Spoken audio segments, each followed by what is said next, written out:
Assalamualaikum warahmatullahi wabarakatuh. Bapak, Ibu, saudara-saudara sebangsa setanah air,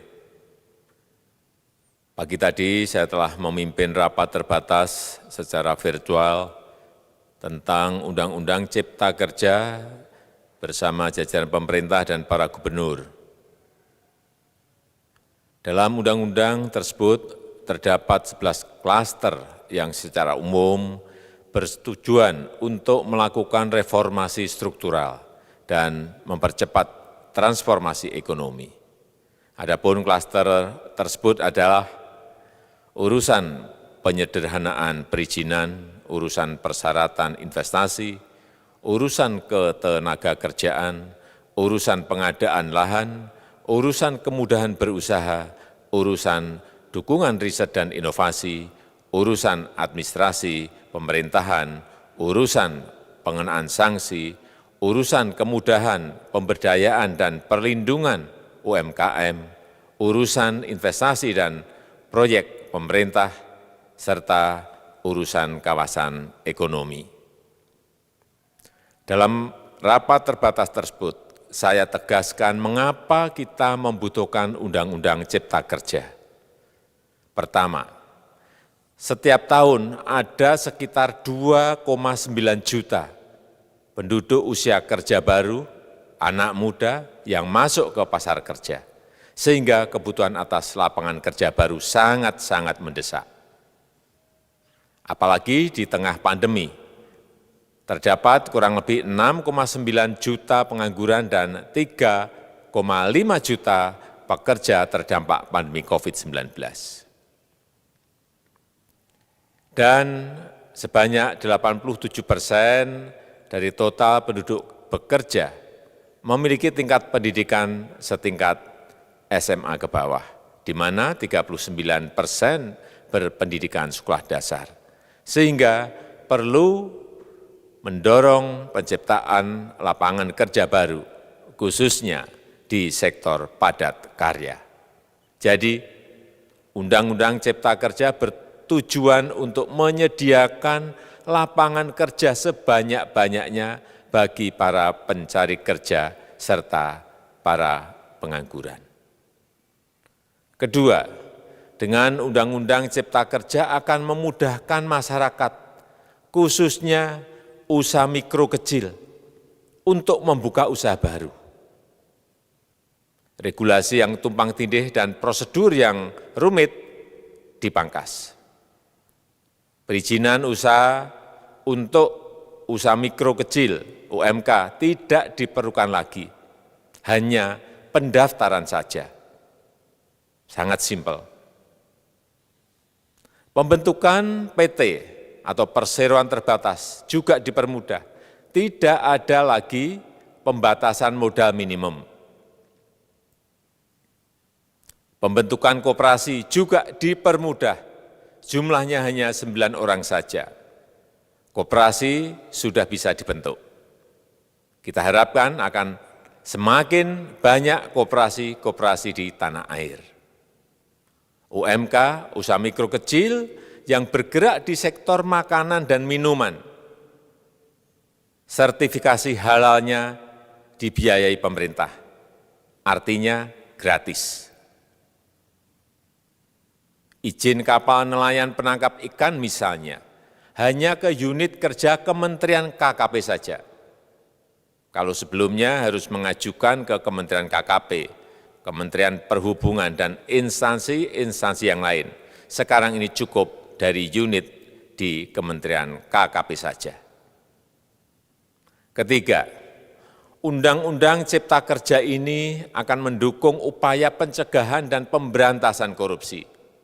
Ini jelas karena dengan menyederhanakan, dengan memotong, dengan mengintegrasikan ke dalam sistem perizinan secara elektronik, maka pungutan liar, pungli dapat dihilangkan.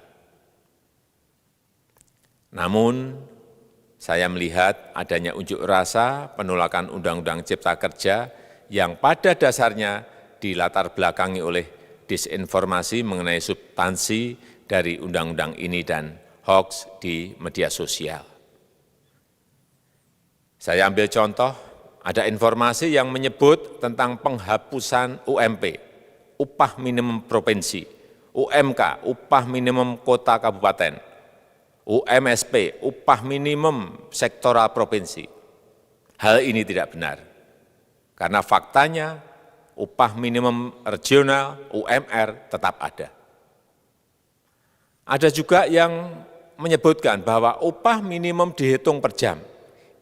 Ini juga tidak benar. Tidak ada perubahan dengan sistem yang sekarang. Upah bisa dihitung berdasarkan waktu dan berdasarkan hasil. Kemudian adanya kabar yang menyebutkan bahwa semua cuti sakit, cuti kawinan, cuti khitanan, cuti baptis, cuti kematian, cuti melahirkan, dihapuskan. Dan tidak ada kompensasinya. Saya tegaskan juga ini tidak benar. Hak cuti tetap ada dan dijamin. Kemudian apakah perusahaan bisa mem-PHK kapanpun secara sepihak? Ini juga tidak benar. Yang benar, perusahaan tidak bisa mem-PHK secara sepihak. Kemudian juga pertanyaan mengenai benarkah jaminan sosial dan kesejahteraan lainnya hilang. Yang benar, jaminan sosial tetap ada. Yang juga sering diberitakan tidak benar adalah mengenai dihapusnya AMDAL, analisis mengenai dampak lingkungan. Itu juga tidak benar. AMDAL tetap ada. Bagi industri besar harus studi AMDAL yang ketat. Tetapi bagi UMKM lebih ditekankan pada pendampingan dan pengawasan. Ada juga berita mengenai Undang-Undang Cipta Kerja ini mendorong komersialisasi pendidikan. Ini juga tidak benar. Karena yang diatur hanyalah pendidikan formal di kawasan ekonomi khusus, di KEK. Sedangkan perizinan pendidikan tidak diatur di dalam Undang-Undang Cipta Kerja ini. Apalagi perizinan untuk pendidikan di pondok pesantren. Itu tidak diatur sama sekali dalam Undang-Undang Cipta Kerja ini. Dan aturannya yang selama ini ada tetap berlaku. Kemudian diberitakan bahwa keberadaan bank tanah.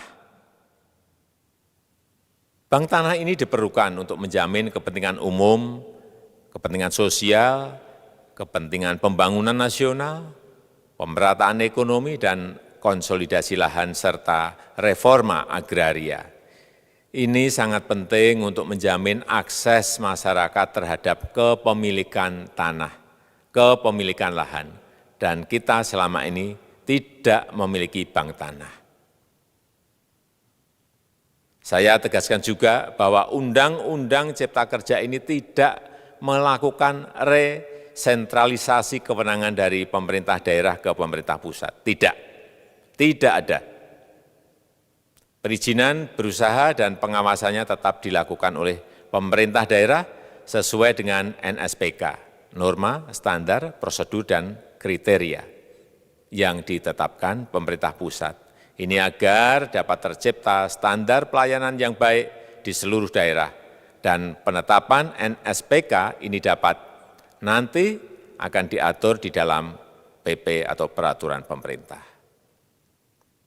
Selain itu, kewenangan perizinan untuk non-perizinan berusaha tetap ada di Pemda, sehingga tidak ada perubahan. Bahkan kita melakukan penyederhanaan, melakukan standarisasi jenis dan prosedur berusaha di daerah. Dan perizinan berusaha di daerah diberikan batas waktu. Ini yang penting di sini. Jadi ada service level of agreement.